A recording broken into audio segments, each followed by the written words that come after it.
بالله من الشيطان الرجيم بسم الله الرحمن الرحيم يا أيها الذين آمنوا لا تدخلوا بيوتا غير بيوتكم حتى تستأنسوا وتسلموا على أهلها ذلكم خير لكم لعلكم تذكرون فإن لم تجدوا فيها أحدا فلا تدخلوها حتى يؤذن لكم وإن قيل لكم ارجعوا فارجعوا هو أزكى لكم والله بما تعملون عليم ليس عليكم جناح أن تدخلوا بيوتا غير مسكونة فيها متاع لكم والله يعلم ما تبدون وما تكتمون صدق الله مولانا العظيم وصدق رسوله النبي الأمي الكريم ونحن على ذلك من الشاهدين والشاكرين والحمد لله رب العالمين.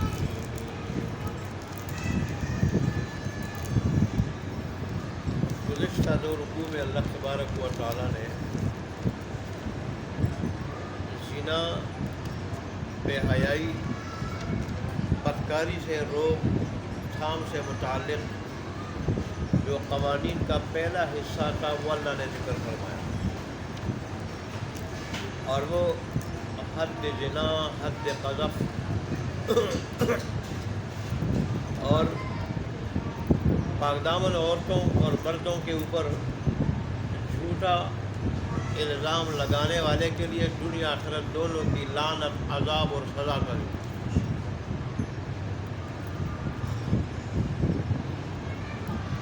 آج جو تیسرا رکوع ہے، اس سے اللہ تبارک و تعالیٰ نے بے حیائی اور بدکاری روکنے سے متعلق قوانین کا دوسرا حصہ ذکر فرمایا۔ اس کا تعلق نظر کے ساتھ، یعنی جب نظر کسی جگہ پڑتی ہے تو اس کا اثر پھر دل پہ ہوتا ہے، اثر دل پہ ہوتا ہے، اور اسی طرح بے پردگی جب ہوتی ہے تو اس سے بھی فتنے اور فساد کا دروازہ کھلتا ہے۔ اس طرح نظر پڑنے سے اور بے پردگی سے اجنبی مرد اور عورتیں وہ ایک دوسرے کے قریب ہوتے ہیں، قریب ہوتے اور پھر آہستہ آہستہ ایک دن پھر زنا کا ارتکاب ہو جاتا ہے۔ تو اللہ نے اس حصے قوانین میں نظر کی حفاظت کے جتنے طریقے تھے، جتنی صورتیں تھیں، وہ اللہ تبارک و تعالیٰ نے بیان فرمائی۔ چنانچہ سب سے پہلے اللہ تبارک و تعالیٰ نے فرمایا کہ کسی کے گھر بغیر اجازت کے اندر داخل مت ہو، کیونکہ بغیر اجازت کے اندر جائے گا تو کسی کو اس حال میں دیکھ سکتا ہے کہ اس کی سر پہ چادر نہ ہو، یا ممکن ہے اور جسم بھی برہنہ ہو۔ تو ایسی حالت میں جب کسی عورت کے اوپر نظر پڑے گی، یا اگر عورت داخل ہوتی ہے مرد کے اوپر نظر پڑتی ہے اس کی، تو ظاہر ہے یہ بے حیائی کی طرف، یہ بدکاری کی طرف، زنا کی طرف یہ چیز لے جا سکتی ہے۔ اس لیے اللہ تبارک و تعالیٰ نے فرمایا کہ جب کسی کے گھر جاؤ بغیر اجازت کے مت جاؤ، اور پھر کسی کے گھر جانے کی 4 صورتیں ہو سکتی ہیں۔ گھر میں کسی بھی گھر میں جانے کی 4 صورتیں ہو سکتی ہیں۔ پہلی صورت یہ ہے کہ آدمی ایسے گھر میں داخل ہو جہاں صرف اس کی بیوی ہے، پانچ اجازت لینا ضروری نہیں ہے، اس لیے کہ آپ بیوی اس کے درمیان کوئی پردہ نہیں ہے، لیکن مستحب پھر بھی ہے کہ بیوی کو اطلاع دے۔ جیسے عبداللہ بن مسعود ان کی بیوی فرماتی ہے کہ عبداللہ بن مسعود جب بھی گھر داخل ہوتے تو وہ اطلاع دیتے تھے، کبھی کھانستے تھے، کوئی دروازہ کھٹکھٹاتے تھے، کسی طرح اطلاع دیتے تھے کہ میں گھر آ رہا ہوں۔ اور اس لیے وہ اس طرح کرتے تھے کہ ممکن ہو میری بیوی ایسی حالت میں ہو کہ وہ مجھے پسند نہ آئے، وہ مجھے پسند نہ آئے۔ بعض اوقات بیوی یہ سمجھتی ہے کہ شوہر باہر گیا، شاید لمبے عرصے کے لیے گیا، تو وہ پھر بنتی سنورتی نہیں ہے، اور بیوی کے لیے مستحب ہے کہ وہ شوہر کے لیے بنے اور سنوریں۔ آج ہماری جو عورتیں ہیں انہوں نے الٹا کام شروع کیا، اگر شادی بیاہ پہ جائے، گھر سے باہر جائے تو خوب بناؤ سنگار کر کے جاتی، خوشبو لگا کے، کہ عورت کو خوشبو لگانا منع ہے، لگا کے جاتی، لیکن شوہر کے لیے ہر وقت شوہر کے سامنے میلی کچیلی رہتی۔ حالانکہ رب کے نزدیک یہ پسندیدہ ہے کہ شوہر کے سامنے اپنے آپ کو بنائیں، اپنے آپ کو بنائیں، بناؤ سنگار کرے تاکہ شوہر کو پسند آئے، اور شوہر کو پسند آئے گی تو ظاہر ہے وہ چاہے گا، اس کے حقوق بھی ادا کرے گا اور اس کے اوپر خرچہ بھی کرے گا، تو پھر یہ ہے کہ نبھا والی زندگی ہوگی، ناچاقی والی نہیں۔ صحابہ کرام نے منوان اللہ تبارک و تعالیٰ کے بھیجے ہوئے قوانین پہ عمل کیا، تو اس لیے ان کے گھروں کی زندگی بڑی پرسکون تھی۔ وہ اگرچہ خیموں میں رہتے تھے، ان کے گھر کیا تھے، اگر گھر بناتے بھی تھے، گارے کی دیواریں ہوتی تھی اور اوپر کھجور کی شاخیں ڈال دیتے تھے، کھجور کی شاخیں، بارش ہو تو پانی نیچے آئے، یہ ان کے گھر تھے۔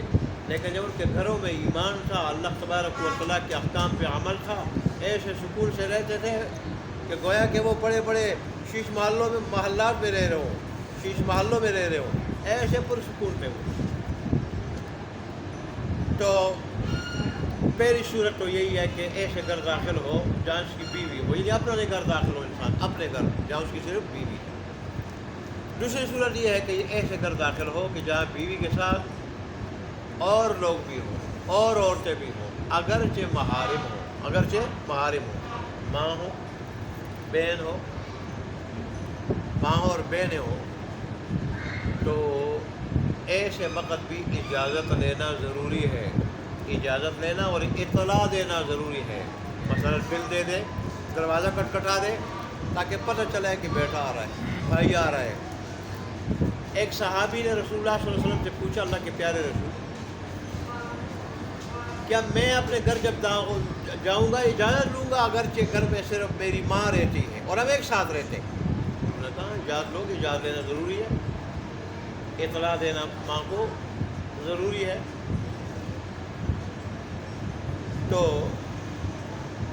اس نے پھر کہا کہ میری ماں ہی ہے گھر میں اور کوئی نہیں ہے، اور میں ماں کی خدمت کرتا ہوں۔ تو رسول اللہ صلی اللہ علیہ وسلم نے فرمایا، کیا تو یہ چاہتا ہے کہ تو اپنی ماں کو ننگی دیکھ لے، ماں کو برہنہ حالت میں دیکھ لے؟ یہ پسند کرتا ہے تو؟ اس نے کہا یہ تمہیں پسند نہیں کرتا، لیکن پھر اجازت دینا میں کہتا ہوں ضروری ہے۔ مقصد اطلاع دینا، دروازہ کھٹکھٹا دو، بل بجا دو کہ ماں کو پتہ چلے، بہن کو پتہ چلے کہ بھائی آ رہا ہے یا بیٹا آ رہا ہے۔ شریعت نے تو دیکھیں ہمیں ایسے ایسے احکامات دیے ہیں، ایسے ان پہ عمل کریں تو بے حیائی سے، بدکاری سے، زنا سے اور اس کے اسباب سے، دوائی سے ہم دور رہیں، ایسے احکامات دیے ہیں۔ آج جو یہ چیز زیادہ ہو چکی ہے اس کی وجہ یہ ہے کہ ان بے حیائیوں کے، بدکاریوں کے اسباب ہم نے اپنا لیے۔ نظر کی حفاظت کوئی نہیں، پردہ کوئی نہیں ہے، غیر محارم بالکل دھڑلے سے گھر میں آ جاتے ہیں، آتے جاتے ہیں، اور مل ملاپ ہے، اختلاط ہے، گپے شپے ہو رہی ہوتی ہیں، پھر یاریاں بن جاتی ہیں اور اسی سے پھر بدکاریاں ہو جاتی ہیں۔ تو دوسری صورت یہ ہے کہ گھر میں دوسرے لوگ بھی ہو بیوی کے علاوہ، اگرچہ محارم ہو، اس کو اجازت دینا ضروری ہے، اطلاع دینا ضروری ہے۔ اور تیسری صورت یہ ہے کہ کسی کے گھر میں یہ امکان بھی ہو کہ ممکن ہے رہائش ہو، اور یہ بھی امکان ہو کہ ممکن ہے رہائش نہ ہو، وہاں بھی اجازت لینا ضروری ہے، اجازت لینا ضروری ہے۔ اجازت کے الفاظ کیا ہو، اجازت کا طریقہ کیا ہو، تو رسول اللہ صلی اللہ علیہ وسلم نے بتایا کہ جب آدمی جائے گھر کے دروازے پہ سائڈ پہ کھڑا ہو جائے، سامنے کھڑا نہ ہو۔ ممکن ہے دروازہ کھلے، آگے پردہ نہ ہو اور بدنظری ہو جائے، اس لیے دائیں جانب یا بائیں جانب کھڑا ہو جائے دروازہ کھٹکھٹانے کے بعد، دستک دینے کے بعد، بل بجانے کے بعد، جو بل ہے بل بجانے کے بعد دائیں بائیں کھڑا ہو جائے۔ اور یہ بھی ہو کہ اگر کہیں کھیواڑ میں دروازے کے سائٹوں میں کہیں سوراخ ہو تو اس میں جھانک کے نہ دیکھے۔ رسول نے فرمایا کہ جو آدمی جھانک رہا ہو اور اندر سے کسی نے تیر مارا، کوئی ایسی چیز ماری کہ جس سے آنکھ زخمی ہو جائے یا نکل جائے، تو اس آدمی کے اوپر کوئی احتساس نہیں ہوگا، کوئی احتساس نہیں ہوگا۔ وجہ کیا ہے؟ وجہ یہ ہے کہ اندر داخل ہونے کی جو اجازت ضروری قرار دی گئی ہے، بغیر اجازت کے داخلہ ممنوع قرار دیا گیا ہے، وہ اس وجہ سے کہ بدنظری نہ ہو۔ اور پہلے سے وہ دیکھ رہے ہیں، بدنظری کر رہے ہیں، تو پھر اجازت کا کیا فائدہ؟ ایک مرتبہ ایک آدمی اس طرح رسول اللہ صلی اللہ علیہ وسلم کے دروازے پہ دستک کی اور پھر دروازے سے جھانک رہا تھا۔ رسول اللہ صلی اللہ علیہ وسلم نے جب دیکھا تو رسول اللہ صلی اللہ علیہ وسلم نے فرمایا اگر مجھے پتہ ہوتا، ہاتھ میں کنگھی تھی، ہاتھ مبارک میں کنگھی تھی، رسول اللہ صلی اللہ علیہ وسلم نے فرمایا اگر مجھے پتہ ہوتا کہ تو دروازے سے جھانک کے دیکھ رہا ہے تو میں یہ کنگھی تیری آنکھ پہ مارتا۔ پھر فائدہ کیا ہے؟ اجازت دینے کا پھر فائدہ کیا ہے؟ اس کا مقصد یہی ہے کہ بدنظری نہ ہو۔ تو دیکھ رہا ہے آج کل تو لوگ جھانک کے دیکھتے ہیں نا کہ کیا ہو رہا ہے، کون کیا کر رہا ہے۔ سخت منع ہے شریعت میں، گناہ ہے۔ ایک مرتبہ ایک صحابی نے رسول اللہ صلی اللہ علیہ وسلم کی طرف تحفہ بھیجا، تو وہ جو آدمی تھا وہ ڈائریکٹ اندر آیا، نہ سلام کے نہ اجازت کے اندر آیا۔ رسول اللہ صلی اللہ علیہ وسلم نے اسے کہا کہ جاؤ پہلے دروازے پہ سلام کرو اور پھر ادخل، یہ الفاظ کہو السلام علیکم کے بعد ادخل، کہ کیا میں داخل ہو سکتا ہوں؟ کیا ادخل میں داخل ہو سکتا ہوں؟ واپس بھیجو۔ آدمی نے سلام کیا، پھر اجازت مانگی، پھر رسول اللہ صلی اللہ علیہ وسلم نے اجازت دی۔ ایک اور آدمی آیا تو اس نے کہا کہ عالج، کیا میں گھس سکتا ہوں؟ بعض لوگ منہ پھٹ ہوتے ہیں نا، منہ پھٹ، کیا میں گھس سکتا ہوں؟ رسول اللہ نے خادم بھیجا اور کہا اس کو بولنے کے آداب سکھاؤ۔ عالج، کیا میں گھس سکتا ہوں؟ گھسنے کے الفاظ کے بجائے داخلے کے الفاظ کہے، پہلے سلام کہے، سلام کے بعد یہ کہے کہ کیا میں داخل ہو سکتا ہوں، ایسے الفاظ کہے۔ پھر یہ بھی ادب ہے کہ آدمی پورا نام بتائے، میں نہ بتائے۔ ایک بندہ حضرت جابر رضی اللہ تعالیٰ عنہ، وہ رسول اللہ صلی اللہ علیہ وسلم کے پاس آئے، دروازے پہ دستک دی، رسول اللہ صلی اللہ علیہ وسلم نے فرمایا کون؟ تو کہنے لگے کہ انا، میں۔ تو رسول اللہ صلی اللہ علیہ وسلم نے، صحیح بخاری یا متفق علیہ حدیث ہے، بخاری مسلم دونوں کی ہے، رسول اللہ صلی اللہ علیہ وسلم نے ان الفاظ پہ بڑی ناگواری کا اظہار کیا اور فرمایا انا انا انا انا، اندر سے وہ الفاظ دہرائے، ناگواری کے لہجے میں دہرائے، انا انا، مطلب ہے کہ میں کیا ہوتا ہے، پورا نام بتاؤ۔ پھر اللہ نے خود بتایا، یوں کہو انا جابر، میں جابر ہوں، پورا تعارف بتاؤ۔ ایسے ہی رسول اللہ صلی اللہ علیہ وسلم قرآن میں بھی یہی ہے، اور رسول اللہ نے فرمایا کہ کسی گھر میں اگر جاؤ دروازے پہ، اور پھر یہ بھی فرمایا کہ اگر کوئی سلام سے ابتدا نہ کرے تو اس کو اجازت مت دو۔ ہماری ملاقات کی جو دعا ہے، ملاقات کی دعا، وہ سلام ہے، اور یہ بہت بڑی بڑی بڑی دعا ہے، بہت بڑی، اب اس کو معمولی سمجھتے ہیں۔ السلام علیکم، سلامتی ہو تم پہ، ورحمۃ اللہ، اور اللہ کی رحمتیں، وبرکاتہ، اور برکتیں۔ دیکھیں برکت کتنی بڑی نعمت ہے۔ بڑی سے بڑی آمدن والے کی آمدن میں برکت نہ ہو تو اس کے خرچے پورے نہیں ہوتے، پریشان ہوتے ہیں۔ آج اکثر جو لوگ پریشان ہیں برکت نہ ہونے کی وجہ سے، اس لیے تو اللہ تبارک و تعالیٰ نے اس پہ 30 نیکیاں مقرر کی ہے۔ السلام علیکم پہ 10، ورحمۃ اللہ پہ 10، وبرکاتہ پہ 10، 30 نیکیاں۔ اس سے آپ اندازہ لگا لیں کہ اللہ کتنے مہربان ہے ہمارے اوپر، کتنے مہربان ہے ہمارے اوپر، کہ جو میرے بندوں کے لیے سلامتی کی اور میری رحمت کی اور برکات کی جمع ہے، دعا کرے گا اس کو 30 نیکیاں ملیں گی۔ پھر بھی ہم اس کے بندے نہ بن جائیں، سچے پکے حقیقی بندے نہ بن جائیں، تو ہم سے بڑھ کر بدبخت کون ہو سکتا ہے؟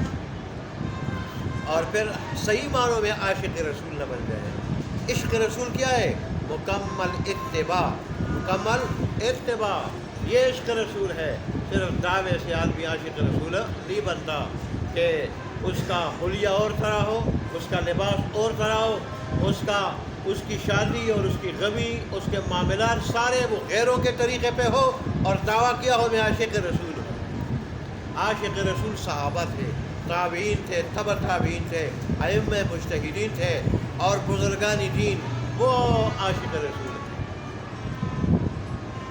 جو ایک ایک سنت کے لیے مر مٹتے تھے۔ یہ تیسری حالت، تیسری صورت ہے۔ ایسا گھر ہے کہ وہاں رہائش کا بھی امکان ہے اور غیر رہائش کا بھی، وہاں بھی اجازت ضروری، تاکہ بد نظری نہ پڑے، بے پردگی نہ ہو۔ یہ بد نظری اور بے پردگی یہ بھی بدکاری، بے حیائی کے لیے سبب بن جاتے ہیں۔ جیسے غالباً اگلی آیات میں اگلے درس میں اللہ نے سرا سے فرمایا، ایمان والے مردوں اور ایمان والی عورتوں سے کہہ رہے ہیں کہ اپنی نظروں کو جھکا دیں، اور ذالک ازکی لہم، یہ ان کے لیے زیادہ پاکیزہ ہیں۔ اور حدیث میں اس کی تشریح آئی ہے، اس لیے کہ نظر شیطان کے تیروں میں سے ایک تیر ہے، اور اس کا اثر ڈائریکٹ دل پہ ہوتا۔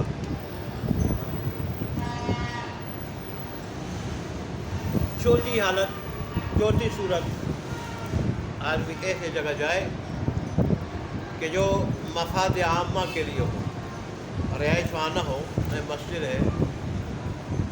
ہے، ایسے دفاتر ہیں کہ وہاں ہر آدمی کو آنے جانے کی اجازت ہے، ہر آدمی کو، جیسے شناختی کارڈ کے دفتر وہاں ہر آدمی جاتا ہے، ایسے اور دفاتر جس میں ہر آدمی کو، پاسپورٹ کا دفتر، ہر آدمی کو آنے جانے کی اجازت ہے۔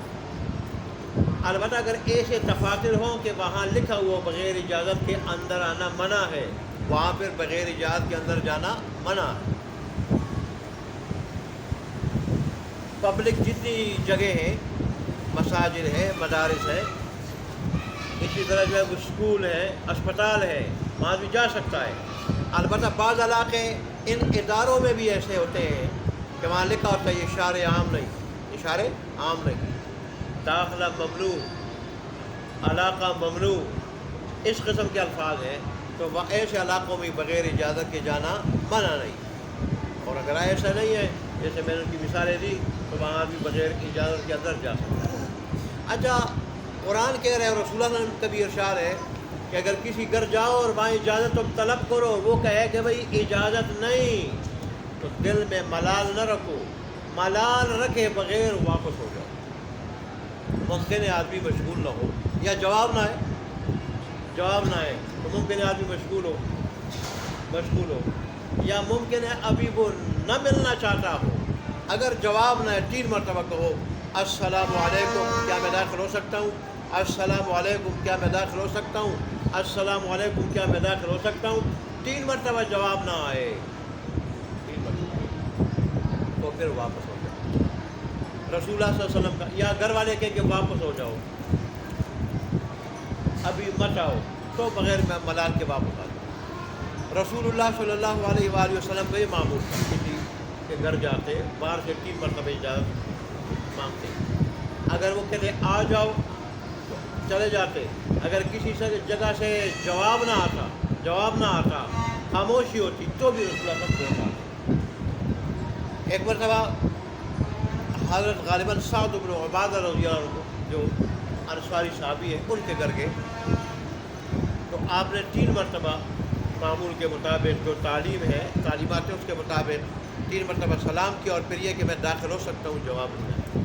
آپ واپس لوٹے، جب واپس لوٹنے لگے تو پھر سعد بن عبادہ رضی اللہ عنہ، جو انصار کے سردار تھے، وہ توڑتے ہوئے آ کہ اللہ کے پیارے رسول، میں کسی چیز میں ایسا مشغول تھا کہ میں جواب بھی نہیں دے سکا، آ جائیے۔ پھر رسول اللہ صلی اللہ علیہ وسلم کو لے کے گھر، رسول اللہ صلی اللہ علیہ وسلم کو بڑا اکرام کیا۔ تو خود رسول اللہ صلی اللہ علیہ وسلم جو دونوں جہانوں کے سردار تھے، اپنے ایک امتی امتی کے گھر جاتے ہیں، جب جواب نہیں آتا واپس ہو جاتے ہیں بغیر ملال کے، تو ہمیں بھی قرآن کہتا ہے کہ واپس ہو جاؤ بغیر ملال کے، اور یہ تمہارے لیے زیادہ پاکیزہ۔ یہ کچھ احکامات تھے قرآن کی حدیث کے جو میں نے آپ کو بتا دیے۔ اب ترجمہ دیکھیں، یا ایھا الذین آمنوا، اے ایمان والو۔ غور کریں گے تو آپ کو لفظی ترجمہ بھی آ جائے گا۔ اچھا جی، لا تدخلوا، مت داخل ہو، بیچ میں بیوتن کا لفظ چھوڑ کے بیوتن کا، غیر بیوتکم، اپنے گھروں کے علاوہ، اپنے گھروں کے علاوہ، ٹھیک، اپنے گھروں کے علاوہ، بیوتن دوسرے لوگوں کے گھروں میں یا دوسرے گھروں میں، ٹھیک، اپنے گھروں کے علاوہ دوسرے گھروں میں مت داخل ہو۔ یہ بامعنی ترجمہ ہے۔ لفظ تو یوں ہو سکتا ہے کہ داخل مت ہو تم، ٹھیک ہے، بیوتن گھروں میں، غیر بیوتکم اپنے گھروں کے علاوہ، لیکن بامعنی میں یہ ہے کہ اپنے گھروں کے علاوہ کا ترجمہ پہلے، بیوتن کا بعد۔ مت داخل ہو تم اپنے گھروں کے علاوہ دوسرے گھروں میں، دوسرے گھروں میں، حتی تستأنسوا، یہاں تک کہ تم اجازت لو، یہاں تک کہ تم اجازت لو، وتسلموا، اور سلام کرو، علی اہلہا، ان گھر والوں کا، ان گھر والوں کا، ذالکم خیر لکم، یہ بہتر ہے تمہارے واسطے، لعلکم تذکرون، تاکہ تم نصیحت حاصل کرو۔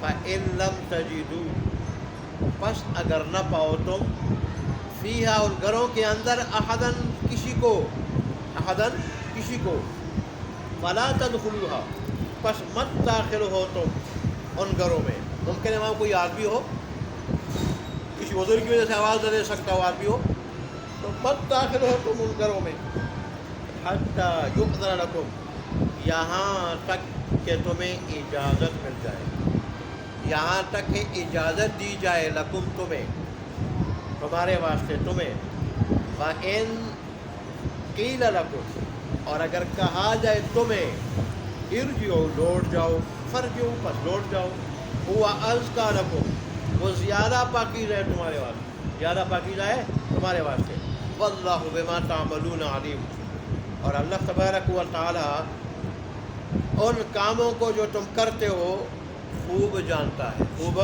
جانتا ہے۔